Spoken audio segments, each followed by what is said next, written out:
Welcome to Mr. Key's Money Monday. This is the 50,000 plus account. We do a little more advanced things here than we do the beginning account. It is August 10th, 2026, and the goal of this account is just to use the stocks and the money I have in the account to generate $400 to $500 a week cash flow by using options, collecting dividends, such things like that. Hopefully, I'm able to use the money to buy more stocks and not have to spend it.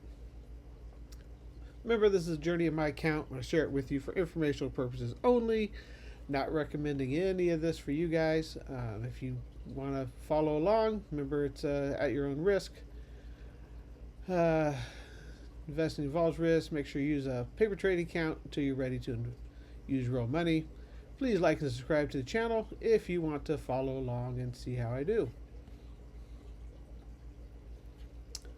Looking at the heat map on FinViz. Look at the 1 week performance, just kind of seeing what's up. All our technology's back up. Everything's risk on, and utilities are down. Gas is normal. Healthcare has been up. Amazon was down. It had a nice big shot up a couple weeks ago after their earnings. They shot back up, but kind of hovering right back where it was. We're going to place a trade on Amazon today, and Nutrien, which is a fertilizer company. All right, so getting into that. Oops. Getting into the trades. There we go. Starting out, remember I have 400 shares of ONEOK, 400 plus shares. And that dividend is going to get paid on Friday, and that's $1.07 per share. So just right out this week, I'm going to get $437 in dividends just by owning that stock. That's why we own stocks for the long haul. And it's hovering at 89, back up. It was down a little bit, but it's hovering right back up there. So have that one right there. So that's the first thing to look at that you have coming in. So just automatically $437 coming in. A couple things we're gonna keep an eye on is our Berkshire Hathaway trade. They had earnings and just shot up, and it is almost hitting this high up here, which we have. Take out this one share. We have it right at 540, and so it has shot up $11 today. That is something I got to keep an eye on. It is over bought up here, so it could come back down. I imagine it's going to kind of settle back down in here. But again, just have to keep an eye on it. May have to roll that one up and out. That one expires. That doesn't expire until September. But if it gets up here, then I'm going to roll it out, even if it's early. That's one to watch out for. And the other one is Dutch Brothers, which we did several weeks ago. We did an Iron Condor on that one. And its chart, it had earnings last week. This is why sometimes you don't trade things during earnings. Had a big gap down. This is one I wouldn't mind buying. So if it gets below 40 or below 50, I would probably just get assigned it. In this paper trade account, it looks like we got filled for $124. In the real account, it was only $50. So it was 2 contracts. So that was $100 we made on that. So $100. If I get assigned at 50, that's like buying it at 49, and that'd be my new break-even point. Then I would just go and sell some covered calls on it. I don't mind owning Dutch Brothers. So those are 2 I'm going to keep an eye on that were kind of not in trouble, but could be in trouble here pretty soon. So that's that. So I said we're going to do a couple trades on Amazon. Look at that chart. It had earnings. It shot up during earnings, hit a 287 high, and it settled back down into 277. I imagine it's just going to kind of meander here. So we're going to throw a wide net and do an Iron Condor. And we're going to go out to October. And I'm going to do an Iron Condor all the way down to 235. Down here. So just outside the probability cone, kind of right in this middle range. See if in case it comes back down. Then I'm going to go way up here on top. I'm going to go 330 on the top. I'm going to be way above that probability cone because it could just keep trending higher. So that's the thought. Looking at that probability cone, we're staying outside that probability cone. We're before the next earnings, so I can go out that far. So to go in here, I hit trade, Amazon, and let's look at the deltas before we go into it. So October 16th is 67 days out, a little longer than I normally go. I like under 60, but again, we're before earnings and get that time decay and just throw a wide net out there. So I said on the bottom, I said 235. So that is an 11 delta. Usually I want it to be below 15, and for this one I'm going even a little bit lower. So 11's good there. So 235 there. On the top part, the 330, you can see my delta is 13. So just below that 15. If you want to be a little more conservative, you could go 230, 335, 340, and throw that net out there. All right, so to trade this, I'm going to hit up here. I'm going to hit Iron Condor, and I'm just going to click on one here. So I did 2 contracts, and on the call side, I sold the 330.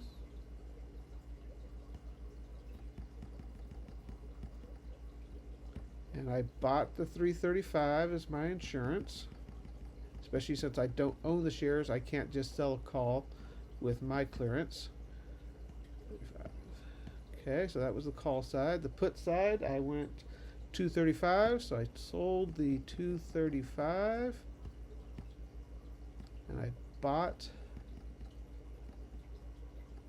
the 230.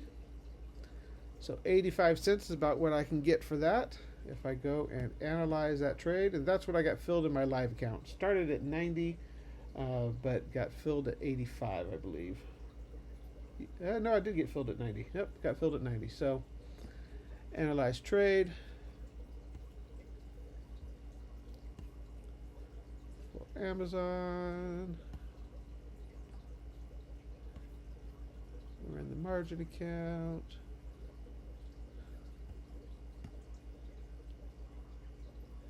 Got to October. There we go. All right, so you can see on the put side, I am below the probability cone area right out here. And if we go to the call side, on the other side, we're outside that probability cone there. So we're just throwing this wide net, believing it's going to be somewhere in that middle between 235 and 330.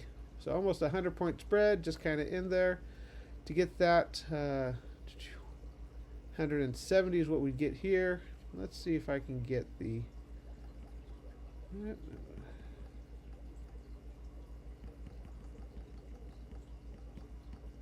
I'm going to put it in for the 90 cents that I got filled live and see if we can get filled live, filled in the paper count. All right, so that's the one trade. Just thinking it's going to be in this wide range. Try make the time decay. This one we can make 180 bucks. We can lose 820 bucks if it goes one way or the other, way up or way down. So we'd have to manage it then. So I'm going to send that one in. Confirm and send. And the other one I did one on is Nutrien. I own this in my Roth account. And just kind of hovering right there in the middle. Hey, got filled with that. Excellent.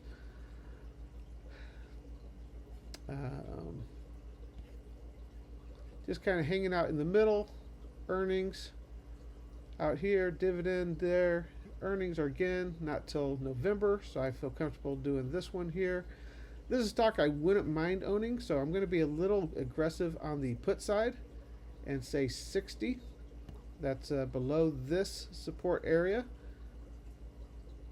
And I'm going to go high on the 75. And that's going to be outside this probability cone. This was an all-time high up here.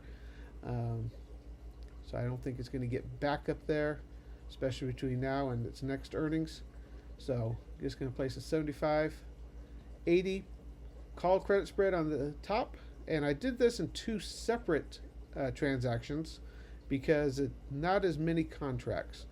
So I'm just going to show you how to do it on each side. So an Iron Condor is a put credit spread and a call credit spread put together. So on here, I did a 60.55. So I clicked on this. I did two contracts here. 60.55, and I got 80 in the live account. I'm just going to put 80 and see if it gets filled for that. So that would be that half of it. Analyze trade.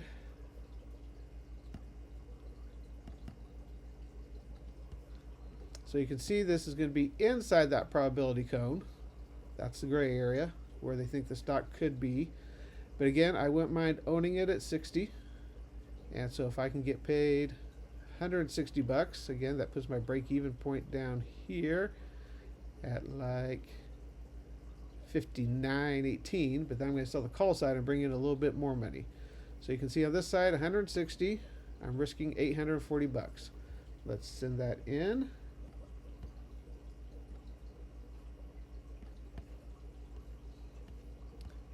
And then on the other side, I'm going to do the call side. And I'm going to do the 75.80.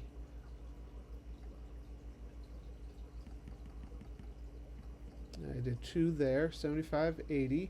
Get a credit of 45. Analyze that trade. Let's take this one off in a moment. So that's believing it's not going to go back up here to 75. And that one I would get 90. Okay, so if I get filled on both of those, then I'm going to have 120 bucks per contract. That's $240 I'd be bringing in. All right, so you can see I'm risking the same, but risking the same $1,000. On this side, I'm getting 90. So this one, if it was just by itself, I'd be risking $910. So I'm going to send that one in.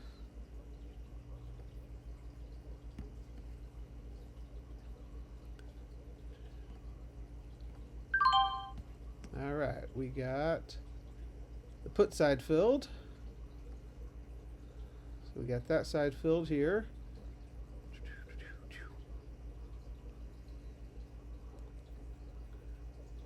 So we got my 80 bucks, that's 160 bucks there, risking the 840. The other side I got 44. Let's see, monitor. It's working. Let's take it down to 40. Since that's what I got filled in my live account.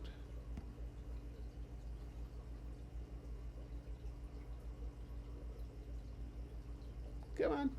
Come on. Get filled. There we go. All right, so now we can go back to analyze this. So you can see I brought in 240 bucks. 80 on the downside, 40 on the upside, times two contracts. So now I'm just hoping it stays in between 60 and 75. If it does, I'll keep the 240 bucks. If it goes below the 60, then I'm willing to buy it at 60. So now you can see I'm only risking 760 bucks. So look at this separately. Take the call side out. I only made 160, risking 840.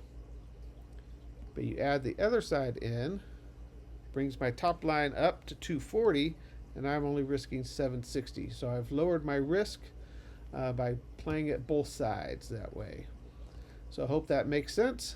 Iron Condor, put credit spread, call credit spread, same expiration. You only have to use the $1,000 instead of $1,000 for this trade and $1,000 for this trade. So that helps us with our buying effect, using less of our money to make more money. So there you have it. Hope that makes sense. Have a good day. Bye.